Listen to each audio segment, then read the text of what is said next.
My name is Jenna Merrick, and according to my father, I'm the living proof that potential means nothing without follow-through. For the last 8 years, I've been the one they don't talk about unless someone asks directly, and even then, the explanation comes with a sigh and a change of subject. At every holiday, every birthday, every uncomfortable phone call, I've been the daughter who couldn't quite get it together. The one who had promised once but let it slip through her fingers like water. My brother Kyle tells people I'm figuring things out. My sister Bridget just says I'm between opportunities, which is her polite way of saying unemployed. And my father, well, he stopped introducing me as his daughter years ago. Now I'm just Jenna if he bothers to mention me at all. Before we jump back in, tell us where you're tuning in from. And if this story touches you, make sure you're subscribed because tomorrow, I've saved something extra special for you. What none of them knew, what none of them ever thought to ask, was that I hadn't disappeared because I failed. I disappeared because I was asked to. Because while they were measuring success in corner offices and vacation homes, I was measuring it in lives protected and disasters prevented. Because the work I was doing couldn't exist in the light, and the price of that darkness was letting everyone I loved believe I'd thrown my life away. That afternoon at the 35th annual Merrick family reunion, under the late August sun in Cedar Springs, my father stood in front of 40 relatives and said the words I'd heard in different variations for years. Jenna's here, which is surprising since she usually can't commit to anything. Biggest disappointment of my life if I'm being honest. The table went quiet. A few awkward laughs. My mother touched his arm like she wanted him to stop but didn't have the courage to say it out loud. My brother looked at his phone. And I stood there by the drink table, paper cup of lemonade in my hand, ready to leave the way I always did, quietly and without fuss. Then the black SUVs pulled into the gravel parking lot. 3 of them, windows tinted, moving in formation. The kind of vehicles that don't just show up at family barbecues in towns with populations under 10,000. Everyone turned. My Uncle Frank made some joke about the FBI finally catching up to Cousin Terry's tax situation. People laughed nervously. And then the doors opened. Governor Rachel Thornton stepped out, flanked by 2 state troopers and a woman I recognized immediately as her chief of staff. She was in a navy suit despite the heat, her posture sharp and deliberate, the kind of presence that made even the trees seem to stand straighter.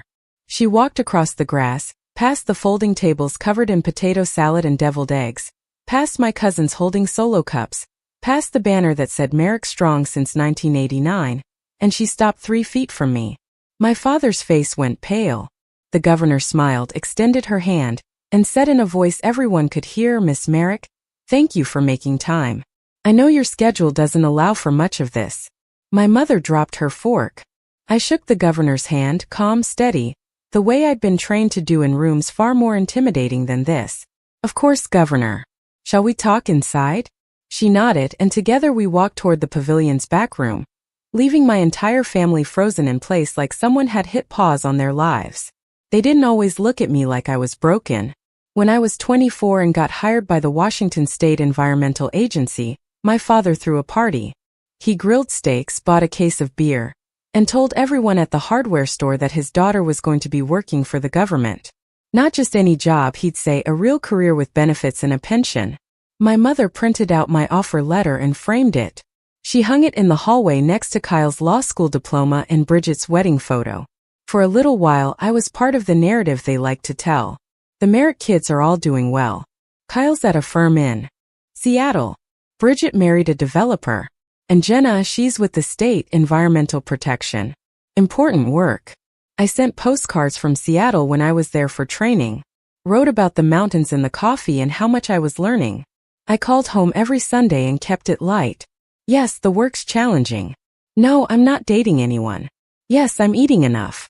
Tell Bridget congratulations on the new house. Everything was normal. Everything was fine. And then I stopped calling. Not all at once. It was gradual, the way most disappearances are. First it was every other week. Then once a month. Then only on birthdays and holidays, and even those calls got shorter. My answers got vaguer. I'm working on a big project. I've been traveling a lot for the agency. I'm staying busy. They didn't push. They never asked what the project was or where I was traveling or why I sounded tired every time we spoke. Maybe they didn't want to know. Maybe it was easier to assume I was fine or at least fine enough not to worry about.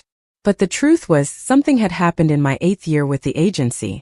Something that didn't make the news in the way people think news gets made. There was no press conference, no official statement, just a quiet headline buried on page 6 of the Seattle Times. Environmental officer leaves position following contamination controversy. No name, no photo, but in Cedar Springs, a town where everyone knew everyone, it didn't take long for people to connect the dots. My father got a call from an old friend who worked in state administration. I don't know exactly what was said, but after that call, everything changed. He looked at me differently, like I'd taken something precious and thrown it in the garbage. Thanksgiving that year, he didn't ask me about work. He asked Kyle about a case he was working on and asked Marcus about a property development deal. When I offered to help in the kitchen, my mother told me she had it covered. At Christmas, Bridget made a comment about how nice it must be to have so much free time now that I wasn't tied down to a real job. Everyone laughed. I smiled. The kind of smile you learn when your face has to lie for you. What they didn't know, what I couldn't tell them, was that I hadn't left my position because I'd failed. I'd left because I'd been pulled into something bigger, something that required me to stop existing in the way they understood existence. The contamination controversy was real. An industrial site outside Tacoma had been leaking chemical runoff into a tributary that fed into the Puyallup River. By the time it went public, the damage was significant. Fish kills, toxic soil, community water sources threatened. And yes, I had been the officer assigned to that region. But what the public didn't know, what even most of my colleagues didn't know, was that the leak wasn't an accident. It was deliberate. A disposal operation run by a network that had been dumping industrial and medical waste illegally for years, moving it across state lines, falsifying records, bribing inspectors. I'd been investigating them for 9 months when the story broke. I was close, too close, and they knew it. So they forced my hand. They leaked documents that made it look like I'd known about the contamination for weeks and hadn't reported it. Made it seem like I was complicit or incompetent or both. The agency had 2 choices. Publicly defend me and risk exposing an ongoing federal investigation, or let me take the fall and preserve the case. I made the choice for them. I resigned. Quietly, no fight, no public defense. I let them think I'd screwed up. Let my family think I'd screwed up. And 3 days later, I got a phone call from a man who introduced himself only as Director Hammond. He didn't waste time with pleasantries. "Miss Merrick, we've been following your work. What happened in Tacoma wasn't your fault, and we both know it. We'd like to offer you an opportunity to continue that work, but in a different capacity. Undercover. Off the books. No badge, no title, no public record." He explained that there was a task force, a small one, focused on environmental crime that crossed state and federal jurisdictions. The kind of crime that didn't make headlines until it was too late. Illegal dumping operations. Corporate cover-ups of toxic spills. Eco-terrorism plots. Things that fell through the cracks because no one agency had the resources or jurisdiction to pursue them fully. They needed people who could blend in, who could move quietly, who were willing to give up everything visible for the chance to do something that mattered. He told me I had 24 hours to decide. No pressure, he said, but I could hear in his voice that this wasn't the kind of offer that came around twice. I thought about my father's face at Thanksgiving. I thought about my mother's framed offer letter gathering dust in the hallway. I thought about the river in Tacoma, the dead fish, the families who didn't know their water was poisoned. And I called him back in 3 hours. "I'm in." The conditions were simple in theory, brutal in practice. I would resign publicly. Preparing and narrating this story took us a lot of time. So if you are enjoying it, subscribe to our channel, it means a lot to us. Now back to the story. I would sever all professional ties. I would not maintain a social media presence, would not update a resume, would not explain my work to anyone ever. I would work under aliases, move between cities as needed, and live a life that looked from the outside like I was drifting. No career, no stability, no success to point to. My family would think I'd failed. My friends would stop calling. I would become a ghost in my own life. But the work would matter. Over the next 8 years, I moved through Oregon, California, Nevada, Idaho, Montana, Washington. I took jobs that gave me access. Seasonal park ranger. Environmental cleanup crew. Temp work at processing plants. I looked like someone who couldn't hold down a real job, someone who was always starting over. And while I looked like that, I was documenting, recording, tracking. I helped dismantle a medical waste smuggling ring operating out of Reno. I traced a toxic ash dumping operation in rural Idaho back to a shell company in Delaware. I provided evidence that shut down an illegal pesticide production facility in eastern Oregon that was poisoning groundwater for 3 counties. I worked alone most of the time. Occasionally I'd meet with Director Hammond or another operative, usually in parking lots or hiking trailheads, conversations that looked like casual encounters. I lived in cheap apartments, drove old cars, wore clothes from thrift stores. I missed birthdays. I missed weddings. I missed my nephew's birth because I was in a trailer park outside Boise gathering evidence on a chemical distributor who was selling contaminated fertilizer to farms. And every time I came home, every time I saw my family, they looked at me with a little less hope. My brother stopped asking what I was doing for work. My sister stopped inviting me to things because she said it was too hard to explain to her friends who I was. My mother started saying things like, "We just want you to be happy, Jenna," which was her way of saying we've given up expecting you to be successful. And my father, he barely spoke to me at all. When I walked into a room, he'd find a reason to leave. When someone asked about me, he'd say, "She's figuring it out," in a tone that made it clear he didn't think I ever would. The worst part wasn't the judgment. It was that I understood it.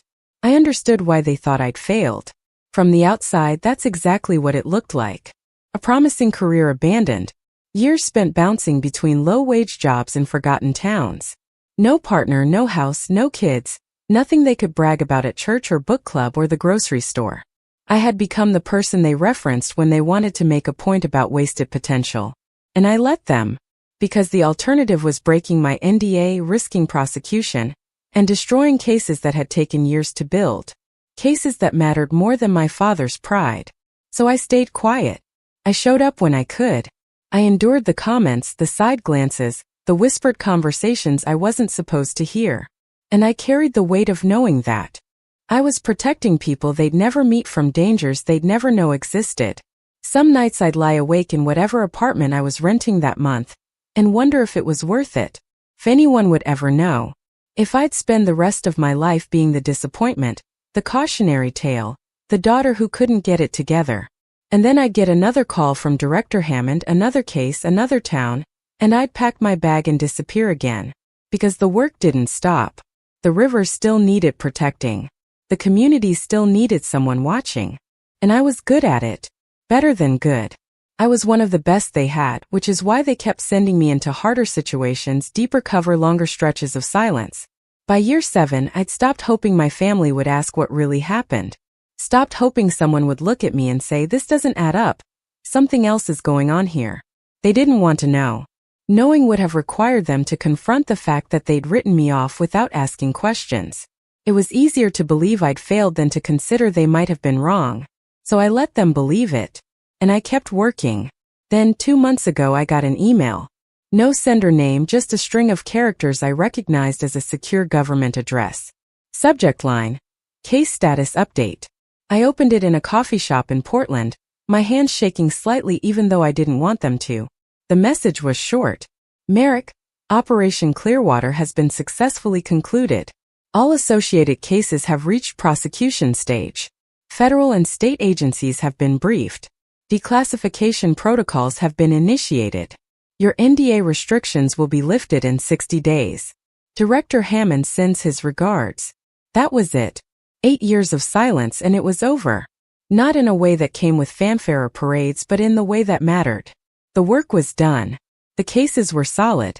People were going to be held accountable. And for the first time since I'd taken that phone call in a Seattle hotel room, I was allowed to exist again. I didn't tell my family. There was nothing to tell yet. And even if there had been, I wasn't sure what I'd say. "Hey, remember how you all thought I was a failure?" Surprise, I was actually working undercover for the federal government. It sounded absurd even in my head. So I stayed quiet.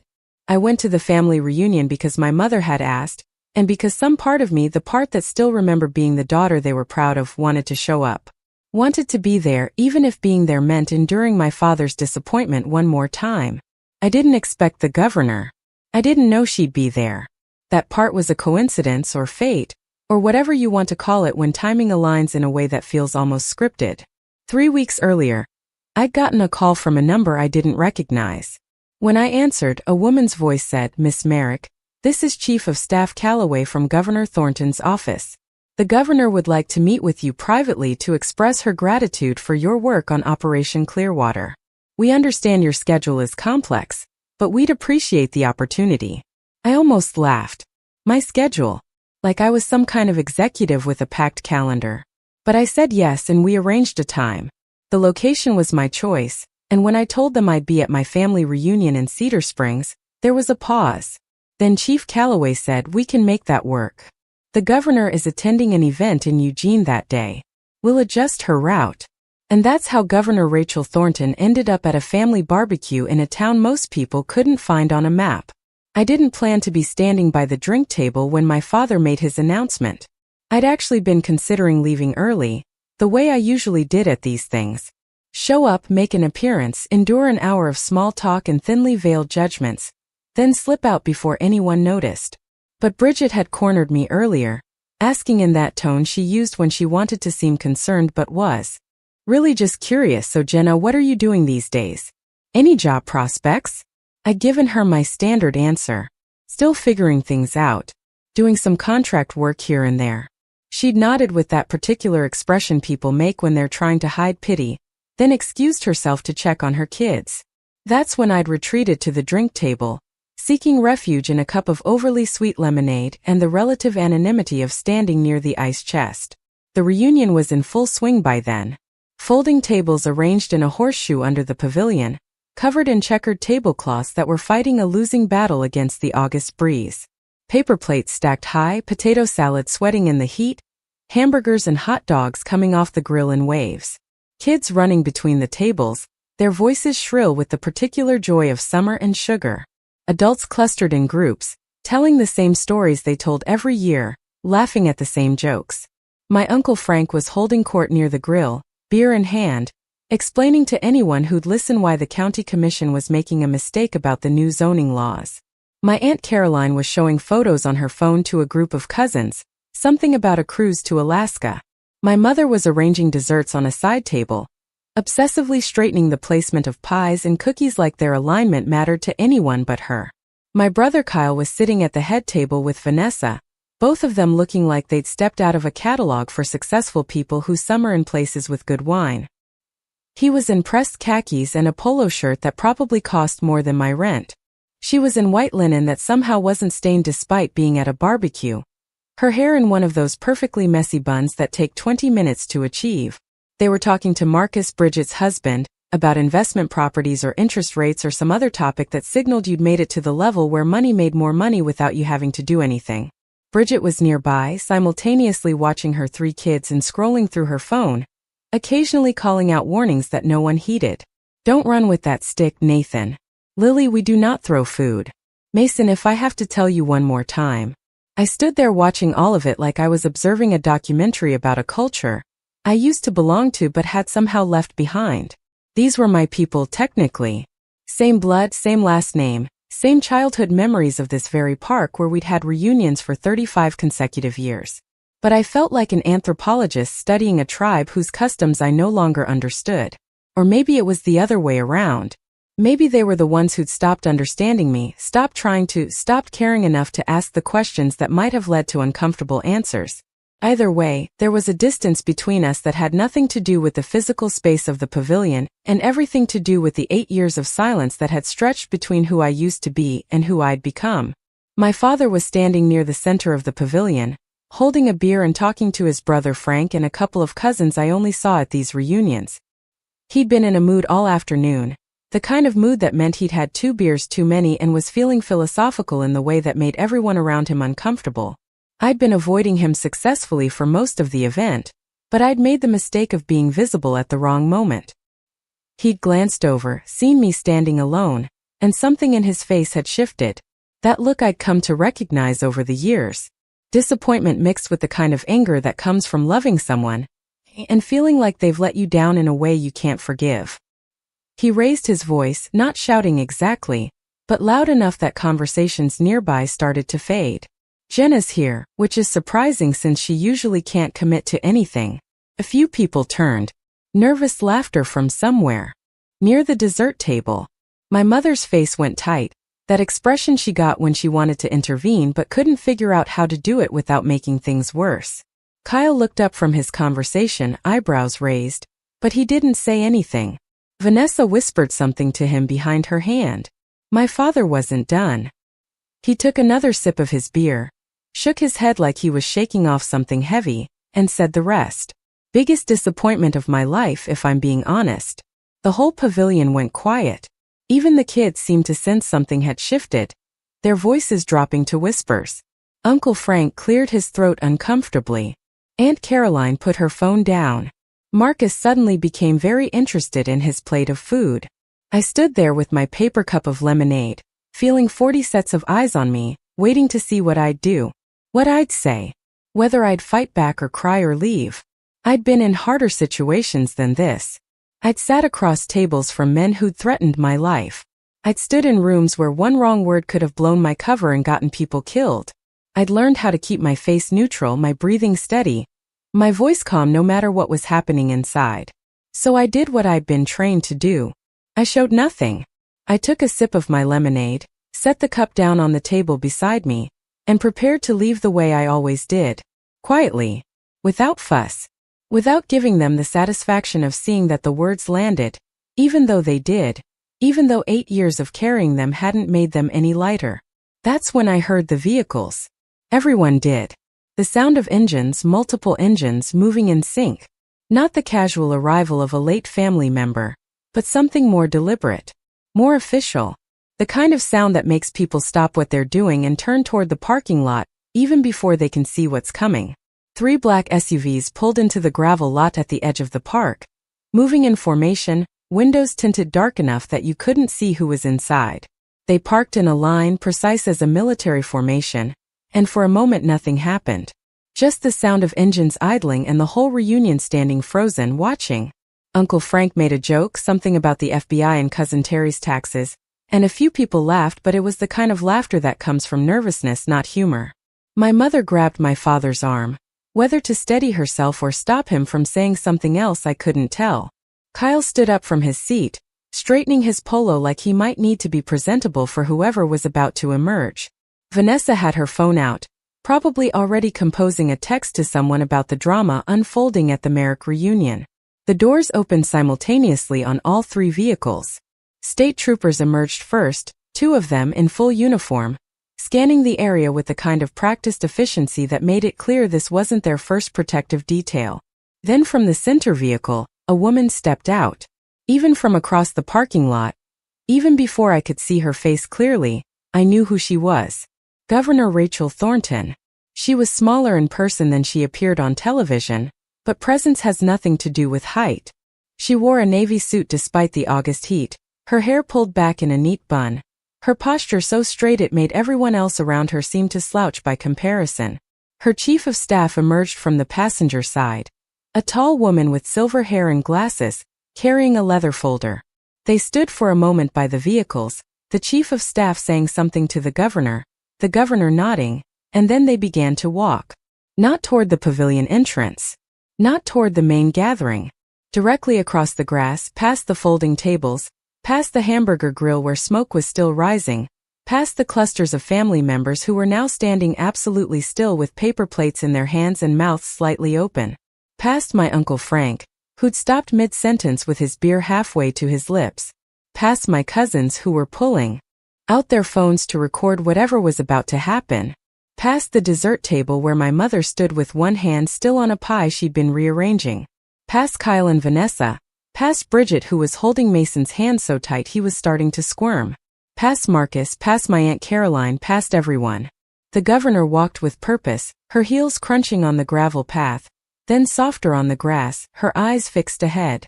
The state troopers flanked her at a respectful distance, their hands resting near their belts in that casual but ready stance that law enforcement uses. Her chief of staff walked slightly behind and to the left, still holding that leather folder. And they came directly to me. I set my cup down on the drink table, smoothed my hands on my jeans, a gesture I hadn't realized I was making until I was already doing it. Straightened my spine the way I'd learned to in 100 different situations where showing weakness wasn't an option. My heart was beating faster, but my breathing was steady. Years of training, years of practice, years of being in rooms where everything depended on staying calm. The governor stopped 3 feet from me. Close enough to be personal, far enough to be respectful. Her security detail stopped a few paces back, giving us space. Her chief of staff positioned herself to the side, professional and alert. Behind me, I could feel the entire reunion holding its breath. Not a sound except the wind moving through the trees and somewhere far off a dog barking. The governor smiled. Not a political smile. Not the one she used in press conferences or campaign ads. Something warmer, more genuine. She extended her hand, and when she spoke, her voice carried across the pavilion with the clarity of someone used to being heard. "Miss Merrick, thank you for making time. I know your schedule doesn't allow for much of this." I shook her hand, firm grip, the kind of handshake that means business. My voice when I spoke was steady, calm, professional. "Of course, Governor. Shall we talk inside?" She nodded, releasing my hand but maintaining eye contact in a way that conveyed respect, gratitude, things I hadn't seen in anyone's eyes when they looked at me in years. Together we turned and walked toward the pavilion's back room, a small enclosed space usually used for storage but private enough for a conversation. The state troopers followed at a distance. Her chief of staff moved ahead to check the room. And behind us, I didn't need to turn around to know what was happening. My family, my entire extended family, standing there in absolute shock silence. My father's beer probably forgotten in his hand. My mother's mouth probably open. Cal probably trying to process what he'd just witnessed. Bridget probably already texting someone. Uncle Frank probably speechless for the first time in his life. But I didn't turn around. Didn't look back. Didn't offer them an explanation or a glance or anything that might suggest I owed them one. I walked with the governor, my steps matching hers, my head high. And for the first time in 8 years, I wasn't the biggest disappointment. I wasn't the failure. I wasn't the daughter they didn't know how to explain. I was someone important enough that the governor of Oregon had driven out of her way to a small-town family reunion to meet with me privately. And they'd all just watched it happen. The back room smelled like old wood and stored equipment. Folding chairs stacked against one wall. Boxes of decorations for various holidays. A push mower someone had forgotten to put back in the shed. The chief of staff had already done a quick sweep and positioned herself by the door, giving us privacy but remaining alert. One of the state troopers stood outside. The other had stayed near the vehicles. The governor waited until the door was closed before she spoke again. And when she did, her voice was quieter, more personal. "Miss Merrick, I've wanted to do this for 2 months. Ever since Director Hammond briefed me on Operation Clearwater, and your role in it." She gestured to one of the folding chairs and I unfolded too, setting them facing each other. We sat, and suddenly the formality dropped away. She wasn't the governor anymore. She was a mother. "You saved my daughter's life." I wasn't sure how to respond to that. I'd known about the connection, of course. Known that one of the cases I'd worked had involved contaminated water in a private school system, that we'd traced it back to illegal dumping near the school's well system, that we'd shut it down before anyone got seriously ill. But I hadn't known specifically which children had been at risk. They hadn't told me. They never told me details like that. The governor continued, reading my expression accurately. "Claire, my daughter, she's 14 now. She was in 6th grade when the contamination happened. She started getting sick. Headaches, nausea, fatigue. We thought it was stress from school. Then 3 other kids in her class got sick. Then 7. The school called in the health department, but by the time they were mobilizing resources, you'd already identified the source and the people responsible. You'd already provided enough evidence to shut down the entire operation. My daughter was in the hospital for 4 days. She recovered fully, thank God. But the doctors told us if the exposure had continued another 2 weeks, the damage would have been irreversible. I kept my face neutral, but something was shifting inside me. Something I'd kept locked down for years. The work had always been abstract. Cases, evidence, operations. I knew intellectually that what I did mattered, that shutting down illegal dumping operations and corporate pollution cover-ups meant protecting people. But I'd never met any of those people. Never put faces to the names. Never heard from someone whose child was one of the ones I'd helped protect. She reached into the leather folder her chief of staff had been carrying, pulled out a photo, and handed it to me. A girl with dark hair and braces, smiling at the camera, standing in front of what looked like a school. This is Claire last year at her 8th grade graduation. She's applying to high schools now. Wants to study environmental science. Because of what happened, because she wants to make sure it doesn't happen to other kids. I looked at the photo, at this girl who was alive and healthy and making plans for her future, because I'd spent 3 months living in a trailer park and working nights at a cleaning service to get access to shipping records. Because I'd missed my nephew's birth to follow a truck route. Because I'd let my family think I was a failure so I could do work that mattered. The governor's voice was soft now, almost tender. You gave up everything, didn't you? Your career, your reputation, your relationships. You let people think the worst of you so you could do this work. Director Hammond told me about the NDA restrictions. 8 years of silence. I don't know how you carried that. I handed the photo back, my throat tight. Someone had to. She nodded, understanding in her eyes. Director Hammond also told me you're one of the best operatives they've ever had. That your work has been instrumental in 17 major cases across 6 states.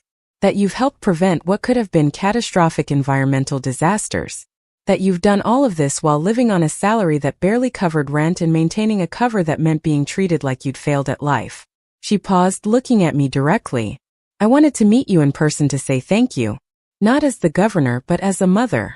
As someone whose child is alive because of what you sacrificed. There aren't many people who would do what you did. There aren't many people who could. I didn't trust myself to speak for a moment. 8 years of holding everything in, 8 years of letting people think the worst, 8 years of carrying the weight alone. And here was someone who knew, who understood, who was grateful. It broke something open inside me that I'd kept carefully sealed. Thank you, I managed. That means more than you know. She smiled. I wanted to do this privately, but when Chief Calloway told me you'd be at a family reunion, I thought perhaps having some witnesses might not be the worst thing. From what Director Hammond mentioned, your family hasn't been particularly understanding about your choices. I almost laughed. That's one way to put it. She stood and I stood with her. There's going to be some public recognition coming. The operation has been declassified. There will be press releases, probably some media coverage. The Attorney General wants to do a formal commendation ceremony in Salem next month. You'll be invited, obviously, but I understand if you prefer to decline. Some people who've worked undercover don't want the attention afterward. I thought about it. Thought about my father standing in the pavilion saying I was his biggest disappointment. Thought about 8 years of silence, 8 years of being invisible. Thought about that framed offer letter my mother had taken down from the hallway, because it was too painful to look at a reminder of what they thought I'd thrown away. I'll be there, I said. The governor extended her hand again and I shook it. Then she turned to her chief of staff. Think we can go. I've said what I came to say. As they prepared to leave, she paused at the door. Miss Merrick, one more thing. Your father, the one who was speaking when we arrived. I nodded, not trusting myself to say more. She smiled, a small knowing smile. Sometimes the people who love us the most are the ones who understand us the least. Not because they don't care, but because they're measuring us against the wrong standards. What you did required a kind of courage most people can't comprehend. I hope someday he realizes that. Then she was gone, her chief of staff and security detail following, their footsteps fading as they crossed back through the pavilion and out to the waiting vehicles. I stood alone in the storage room, surrounded by folding chairs and holiday decorations, and for the first time in 8 years I felt something I hadn't let myself feel. Pride. Not the kind that comes from external validation, but the kind that comes from knowing you did something that mattered, that you made choices that were hard and right, that you carried a burden no one else could see and you didn't break under the weight of it. I waited a few minutes before going back out. Let them start breathing again. Let them process what they just witnessed. Let them begin asking the questions they should have asked years ago. When I finally opened the door and stepped back into the pavilion, every single person was staring at me. The reunion had fractured into something else entirely. No one was eating. No one was talking. They were just standing there, looking at me like they'd never seen me before. Like I'd become a stranger in the seconds it took the governor to walk across the grass. My father was still near the center of the pavilion, but his beer was on the table now, forgotten. His face was pale, his expression somewhere between shock and confusion. My mother had both hands pressed to her mouth, tears in her eyes, though I couldn't tell if they were from relief or shame or some complicated mixture of both. Kyle had his phone out, but he wasn't looking at it. He was looking at me with an expression I'd never seen before. Something like respect mixed with incomprehension. Bridget had let go of Mason's hand. He was tugging at her shirt, but she wasn't responding, just staring at me with wide eyes. Vanessa's perfectly composed expression had cracked. She looked genuinely stunned, her mouth slightly open, her phone hanging loosely in her hand. Uncle Frank had set down his beer and was gripping the back of a chair like he needed something to hold on to. Aunt Caroline was whispering urgently to the cousin next to her, but her eyes never left me. Marcus was frozen with a hamburger halfway to his mouth. The kids had stopped running. Even they sensed something monumental had just happened, though they couldn't possibly understand what. I walked slowly back to the drink table where I'd left my lemonade. Picked it up, took a sip, set it back down. The gesture was casual, deliberate. A message that said I wasn't going to explain, wasn't going to apologize, wasn't going to make this easier for them. My father finally found his voice. Jenna, who was that? Why did the governor? I looked at him. Really looked at him, maybe for the first time in years. Saw the confusion in his face, the beginning understanding that he'd gotten something fundamentally wrong. Saw the man who'd called me his biggest disappointment now realizing he'd been operating with incomplete information for 8 years. That was Governor Thornton, I said calmly. We had a meeting scheduled. My mother's voice was shaky. A meeting? About what? I could have told them.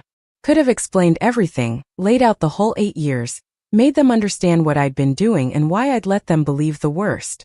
But something stopped me. Maybe it was pride. Maybe it was the realization that they'd had 8 years to ask, 8 years to wonder if maybe there was more to the story, 8 years to give me the benefit of the doubt. And they never did. They never asked. They just assumed. Kyle stepped forward, his lawyer brain trying to piece it together. The governor said your schedule doesn't allow for much. What schedule? What have you been doing? I met his eyes. I've been working. He shook his head, frustrated. Working on what? Where? Doing what? Why couldn't you tell us? The questions were coming now, too late, 8 years too late. I felt something hard settle in my chest. Because you never asked. The pavilion went silent again. My mother made a small sound, almost a sob. My father looked like I'd hit him. But I wasn't done. For 8 years I've come to these reunions, to holidays, to birthdays, and not once did any of you ask what really happened. Not once did you think maybe there's more to this story. You just decided I'd failed, and that was easier than wondering if you might be wrong. Bridget found her voice defensive. You resigned from your job. There was a scandal in the papers. What were we supposed to think? I turned to her. You were supposed to ask me. You were supposed to say, Jenna, this doesn't make sense. What really happened? Can you tell us? You were supposed to give me the benefit of the doubt instead of making me the cautionary tale at every family dinner. My father stepped forward, his voice rough. We tried to protect you.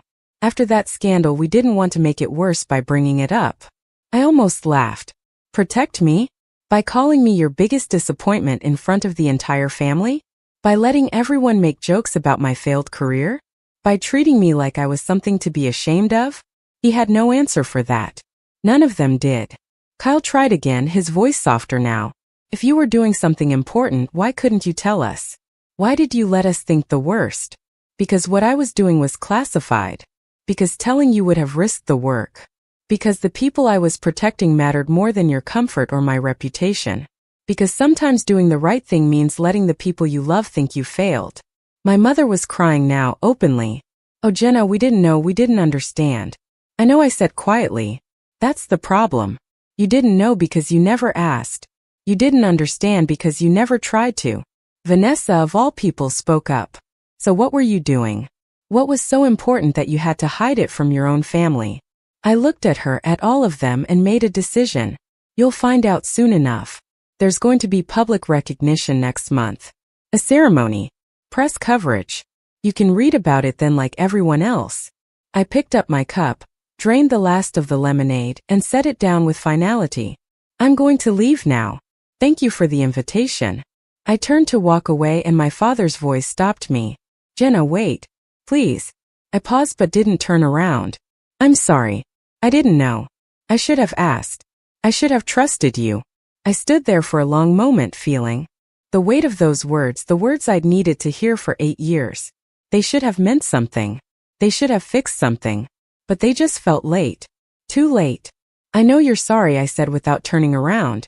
But sorry doesn't give me back 8 years of being the family embarrassment. Sorry doesn't undo every comment, every joke, every time you made me feel like I'd failed when I was actually succeeding in ways you couldn't imagine. I started walking again. Behind me I heard my mother say something to my father, heard Bridget call my name, heard Kyle say wait, let her go. But I didn't stop. I walked across the grass, past the folding tables with their checkered cloths fluttering in the breeze, past the grill where hamburgers were still cooking though no one was tending them anymore, past the kids who'd started playing again, oblivious to the adult drama, past the banner that said Merrick Strong since 1989. I got to my car, a 10-year-old Honda that had seen better days but ran fine and was paid off, opened the door, sat in the driver's seat, and finally let myself breathe. My hands were shaking slightly as I gripped the steering wheel. 8 years of holding everything in and it was finally breaking open. Not in a way that felt like breaking though. In a way that felt like release. Like pressure that had been building and building finally finding a way out. I started the car, pulled out of the gravel lot, and drove away from the reunion. In my rearview mirror I could see people still standing in the pavilion, still watching me leave, probably still trying to make sense of what had just happened. Let them figure it out. Let them sit with the discomfort of realizing they'd been wrong. Let them wonder what else they'd gotten wrong about me, about my life, about the choices I'd made. I drove through Cedar Springs, past the hardware store where my father used to brag about me, past the church where my mother had made excuses for me, past the elementary school where I'd grown up believing family meant unconditional support. The town looked the same as it always had. Small, familiar, unchanged. But I'd changed. I wasn't the daughter who needed their approval anymore. I wasn't the woman who'd let their judgment define her worth. I was someone who'd done work that mattered. Someone who'd made sacrifices that protected people. Someone who'd carried a burden in silence because it was necessary. And now finally the silence was ending. My phone buzzed in the cup holder. I glanced at it at a red light. Text from Kyle. We need to talk. Please. There's so much we need to understand. I didn't respond. Let him sit with that need. Let him feel what it was like to want answers and not get them. Let him experience just a fraction of what I'd felt for 8 years. Another text, this one from Bridget. I'm sorry. We all are. Can we try again? Can you forgive us? Forgiveness. Such a simple word for such a complicated thing. Could I forgive them for 8 years of judgment? For making me the cautionary tale? For never once giving me the benefit of the doubt? Maybe. Eventually. But not today. Today I needed to sit with what had just happened. Needed to let it settle. Needed to feel the vindication fully before I could even begin to think about reconciliation. I drove out of Cedar Springs and onto the highway that would take me back to Portland. Back to my small apartment. Back to the life I'd built in the margins while everyone thought I was failing. The sun was starting to lower in the sky, casting long shadows across the road. My phone kept buzzing. More texts. Probably from my mother, maybe from my father, definitely from extended family who were just now realizing they'd been witnesses to something significant. I turned the phone face down and focused on the road. On the rhythm of the drive. On the feeling of having finally, after 8 years of silence, been seen for who I really was. The apartment was quiet when I got back. The kind of quiet that feels like relief after hours of noise and tension. I dropped my keys on the small table by the door, kicked off my shoes and stood for a moment in the entryway just breathing. The space was small, a one-bedroom in an older building in Northeast Portland, the kind of place that cost too much for what it was but was still the best I could afford on the salary I'd been making. Hardwood floors that creaked, windows that didn't quite seal properly, a kitchen barely big enough to turn around in. But it was mine, and after 8 years of temporary housing in a dozen different cities, having any place that felt permanent meant something. I'd moved here 2 years ago when my assignment shifted to focus primarily on cases in the Pacific Northwest. Before that it had been Sacramento for 18 months, Boise for a year, Reno for 9 months, a rotation of places that blurred together in memory. Cheap apartments, furnished rentals, extended stay motels when the work required it. I'd learned to live light, to keep possessions minimal, to make anywhere feel like nowhere because attachment was a liability when you might need to disappear on 12 hours' notice. This apartment was different though. I'd signed a real lease. Bought actual furniture instead of using whatever came with the place. Put pictures on the walls, mostly landscapes from places I'd worked. Nothing personal enough to tell a story, but enough to make the walls feel less empty. I had plants on the windowsill, 3 of them, succulents that could survive my frequent absences. I had books on a shelf, not many but more than I'd allowed myself to own in years. I had a coffee maker that wasn't borrowed and dishes that matched. Small things, ordinary things, the kind of things people took for granted but that felt like luxury when you'd spent years living out of a duffel bag. I walked to the kitchen, filled a glass with water from the tap, drank it standing at the sink while looking out the window at the building across the alley. Someone was cooking. I could see the warm glow of their kitchen light. Could smell something with garlic and onions drifting through the evening air. Normal life happening all around me, the kind of life I'd been adjacent to but never quite part of for nearly a decade. I refilled the glass, carried it to the living room, and sat on the couch I'd bought from a thrift store and reupholstered myself during a rare quiet month. The fabric was dark blue, practical, comfortable enough. I pulled out my phone, finally ready to look at the messages that had been accumulating during the drive. 17 texts. 3 voicemails. 2 missed calls. I scrolled through them slowly, reading each one, trying to gauge the emotional temperature of my family's reaction now that they'd had time to process. Kyle had sent 4 messages, each one progressively more detailed. The first was the one I'd seen at the red light, asking to talk. The second was longer, apologizing specifically for not asking questions, for assuming the worst, for making me feel unsupported. The third was him trying to piece together what I'd been doing, asking if it was FBI or CIA or something else entirely. The fourth was him admitting he had no right to ask but hoping I'd tell him anyway when I was ready. Bridget's messages were more emotional, lots of apologies, lots of "we had no idea," and "please don't shut us out," and "the kids are asking why Aunt Jenna left." My mother had sent 2 messages, both brief and shaky in tone even through text. "Please call when you can. I need to hear your voice. I need to know you're okay." My father hadn't texted. That didn't surprise me. He wasn't a text person under normal circumstances, and these circumstances were about as far from normal as our family had ever experienced. Uncle Frank had sent a message that was surprisingly thoughtful. "Jenna, I don't know what you were doing all these years, but I know I made jokes I shouldn't have made. I'm sorry for that. You're tougher than all of us combined and I should have remembered that." Aunt Caroline's message was shorter. "We're all in shock here. Call your mother. She's worried sick." Various cousins had sent variations of "what just happened?" and "are you okay?" and that was incredible. Vanessa, interestingly, had sent nothing. Maybe she was still processing. Maybe she was embarrassed about the assumptions she'd made. Maybe she just didn't know what to say. The voicemails were all from my mother, each one more tearful than the last. I listened to the first one. Her voice was thick with crying, breaking on certain words. "Jenna, honey, please pick up. I know you're probably angry with us, you have every right to be angry, but please just let me know you're safe. Your father is, he's just sitting here, he won't talk, he won't eat, I've never seen him like this. Please call. I love you. I'm so sorry we didn't understand. I'm so sorry." I set the phone down without listening to the other voicemails. I'd call her eventually, probably tomorrow, when I had the emotional capacity to handle that conversation. Right now I needed space.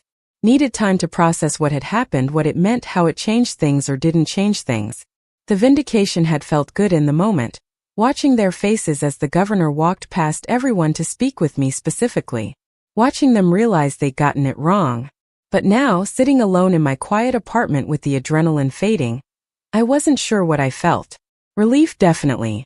Validation, absolutely. But also something heavier, something that felt like grief. Grief for the 8 years that could have been different if they'd just asked. If they just trusted me enough to think maybe there was more to the story. If they just loved me enough to give me the benefit of the doubt instead of writing me off as a disappointment. I thought about my father's face when the governor stopped in front of me. The shock, the confusion, the beginning realization that he'd said something he couldn't take back. Biggest disappointment of my life. He'd said it in front of everyone. Made it public. Made it real in a way that all the smaller comments and side glances never quite had. And then minutes later he'd watched the governor salute everything he thought I wasn't. I should have felt triumphant. Should have felt like I'd won something. But mostly I just felt tired. Tired of carrying the secret. Tired of being misunderstood. Tired of the gap between who I was and who they thought I was. Even now, even with the truth starting to come out, that gap felt impossibly wide. How do you bridge 8 years of silence? How do you rebuild trust that was never there to begin with? How do you forgive people for not asking the questions they should have asked? I didn't have answers. I stood up, walked to the bedroom, changed out of the clothes I'd worn to the reunion. Jeans and a simple shirt, nothing fancy, the kind of outfit that said I wasn't trying to impress anyone. I folded them carefully and put them in the drawer, then pulled on sweatpants and an old t-shirt from a 5K I'd run years ago in Seattle, back when I still had a normal job and a normal life. I caught sight of myself in the mirror above the dresser. I looked tired. Not just today tired, but years tired. The kind of tired that settles into your bones and doesn't leave even after a full night's sleep. I had lines around my eyes that hadn't been there when I started this work. Gray hairs I kept meaning to do something about but never bothered with. I looked older than 32. Felt older too. But there was something else in my reflection, something I hadn't seen in a while. A steadiness. A certainty. The look of someone who'd done hard things and survived them.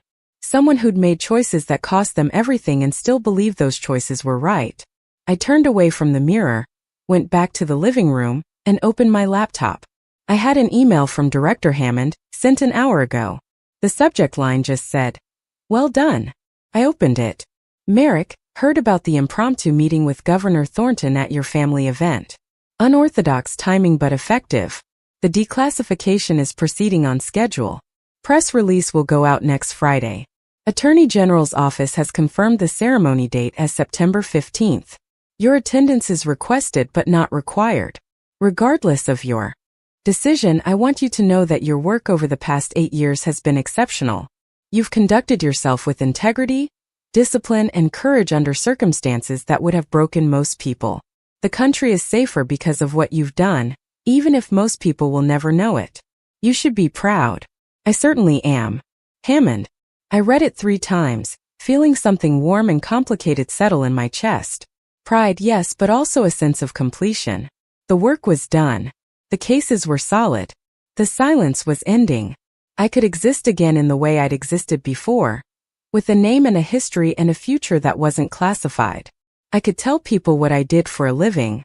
I could put my real work experience on a resume. I could stop pretending to be someone I wasn't. The thought was almost dizzying. For 8 years my entire life had been structured around secrecy, around maintaining a cover, around being invisible. I'd gotten good at it, so good that sometimes I forgot where the cover ended and I began. But now I didn't have to do that anymore. I could just be Jenna Merrick, environmental crime investigator, federal operative, someone who'd spent 8 years doing work that mattered. The question was whether I wanted to. I closed the laptop and leaned back against the couch cushions, staring at the ceiling. The ceremony would be public. Press coverage meant news articles, probably local television, maybe even national if it was a slow news day. My name would be out there, attached to the cases I'd worked, the operations I'd been part of. My family would read about it. My old colleagues from the state agency would read about it. Everyone in Cedar Springs would read about it. They'd all know what I'd been doing, why I'd left, what I'd sacrificed. Part of me wanted that. Wanted the vindication to be complete. Wanted everyone who judged me to see exactly how wrong they'd been. But another part of me wondered if it mattered. If public recognition would actually change anything, or if it would just add noise to a story that was already complicated enough. The people who needed to know already knew. The governor knew. Director Hammond knew. The task force knew. The prosecutors working the cases knew. Did I need everyone else to know too? Did I need my father to read about my accomplishments in the newspaper because he'd never bothered to ask about them in person? My phone buzzed again. Another text, this time from a number I didn't recognize. I opened it cautiously, wondering if somehow press had already gotten my contact information. But the message was simple and unsigned. Heard what happened today. Couldn't have happened to a better person. You earned this. Torres. Agent Torres, one of the few people I'd worked with directly during a case in Nevada 3 years ago. We'd spent 2 months tracking a chemical disposal operation, living in adjacent motel rooms, coordinating surveillance, building evidence.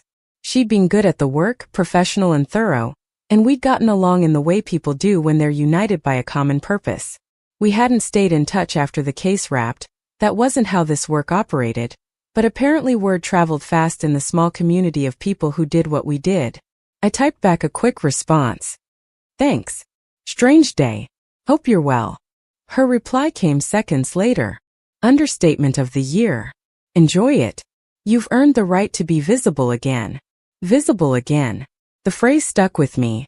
For 8 years I'd been invisible by design, by necessity, by choice. I'd moved through the world like a ghost, present but not really there, seen but not recognized. I'd gotten so used to it that visibility felt foreign now, almost uncomfortable. Like stepping into bright light after years in shadow. My eyes needed time to adjust. My sense of self needed time to recalibrate.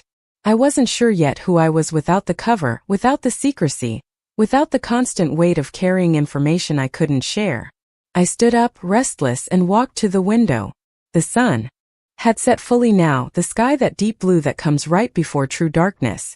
Lights were on in windows across the alley, in the buildings beyond, dozens of lives happening simultaneously, people cooking dinner and watching television and putting kids to bed and arguing and laughing and living. For 8 years I'd watched that kind of life from the outside, always separate, always apart. Maybe now I could be part of it again. Maybe now I could have friendships that weren't filtered through cover stories. Relationships that didn't require lies of omission. A life that belonged to me instead of to the work. The thought was appealing and terrifying in equal measure. I'd gotten good at being alone. Good at not needing people. Good at finding satisfaction in the work itself rather than in external validation or connection. But good at something doesn't mean you want to keep doing it forever. Doesn't mean you don't sometimes ache for something different, something easier, something that doesn't require you to maintain emotional distance from everyone around you. I thought about the reunion, about my family standing there in shock, about Kyle trying to process what he'd witnessed, about Bridget realizing all her assumptions had been wrong, about my mother crying, about my father sitting in silence according to my mother's voicemail, unable to eat or talk. Part of me felt sympathy for them. They hadn't known. They'd made judgments based on incomplete information. And yes, they should have asked for more information, should have trusted me more, but they were human. They'd made mistakes. They'd hurt me, but not maliciously. Just thoughtlessly. Just by failing to see past the surface of things. But another part of me, a harder part that had been forged over 8 years of silence and judgment, wasn't ready to let them off the hook that easily. Because the thing was, they could have asked. Nothing had prevented them from picking up the phone and saying, "Jenna, what really happened? Can you tell me anything?" They'd chosen not to. Chosen to believe the worst instead. Chosen their comfortable narrative over the harder work of understanding. And that choice had cost me something. Had cost me birthdays and holidays and family dinners where I felt like I belonged. Had cost me support during years when I desperately needed it. Had cost me the sense that my family was a place I could return to and be accepted. You don't get those years back. You don't undo that damage with apologies and shock and sudden understanding. Maybe with time, maybe with effort, maybe with genuine change in how they treated me going forward. But not overnight. Not with a few text messages and voicemails. I turned away from the window and checked the time. Almost 9. I hadn't eaten since lunch, should probably make something, but I wasn't hungry. My body was still running on adrenaline and emotion, too keyed up to think about food. I made chamomile tea instead. Something I'd started doing during long nights when I needed to calm down, but couldn't afford to cloud my judgment with anything stronger. The ritual of it was soothing. Boiling water, steeping the tea bag, waiting for it to cool enough to drink. Simple, repetitive, grounding.